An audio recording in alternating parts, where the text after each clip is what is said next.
امام شافعی کہتے ہیں جب میں امام مالک کے پاس پڑھنے گیا تو ان کی ایک ہی ادا مجھے کھا گئی، اور میں نے کہا نوکری کروں گا ساری زندگی شخص کی۔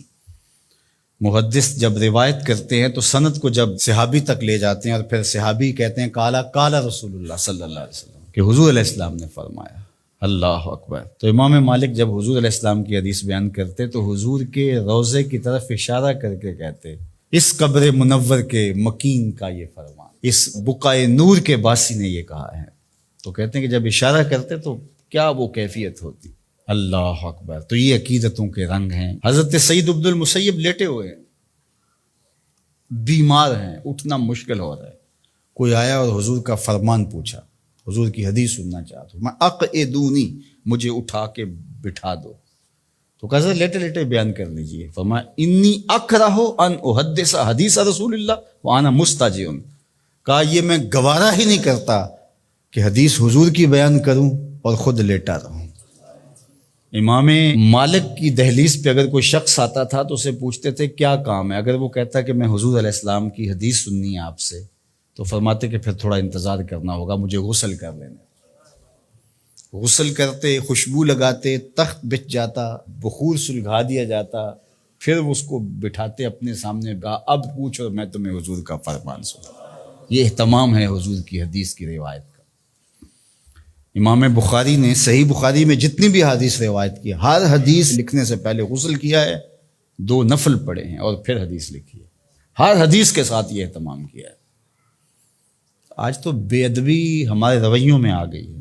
وہ ایک زمانہ تھا کہ ایک شاعر حضور کے روضہ انور پہ گیا تو پرانی مسجد نبوی کی تصویریں آج کل تو دستیاب ہیں، آپ اس کو دیکھ سکتے ہیں۔ 2 کھجوریں تھیں گنبد خضرا کے ساتھ، تو اس شاعر نے 2 کھجوروں کو حضور کے روضہ انور کے سامنے کھڑے ہوئے دیکھا تو اس نے اپنے انداز سے نظم کیا کہ کب ہیں درخت گنبد شہ والا کے سامنے، مجنوں کھڑے ہیں خیمہ لیلا کے سامنے۔ لوگوں نے کہا کمال کر دیا، کیسا تخیل پیش کیا۔ تو اگرچہ استعارتاً استعمال کیا کہ جس طرح لیلا کے خیمے کے آگے مجنوں کھڑے ہوتے ہیں، یہاں حضور کے روضے کے سامنے یہ 2 کھجور کے درخت کھڑے۔ تو ان دنوں میں اعلیٰ حضرت امام اہل محبت امام شاہ احمد رضا خان فاضل بریلوی بھی وہاں موجود تھے۔ تو کسی نے جا کے ان کو یہ شعر سنایا تو آپ کی رگے غیرت اور رگے حمیت بھڑک اٹھی۔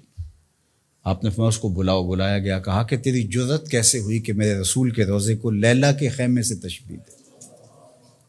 میں نے کہا حضور میری تو توجہ ادھر نہیں گئی، میں نے تو استعارتاً بات کر دی۔ تو کہا کہ تمہارا پہلا مصرع تو ٹھیک ہے لیکن دوسرے میں اصلاح دیتا ہوں۔ اس نے کہا ارشاد تو آپ نے اصلاح دی۔ اس نے کہا تھا کب ہیں درخت گنبد شہ والا کے سامنے، مجنوں کھڑے ہیں خیمہ لیلا کے سامنے۔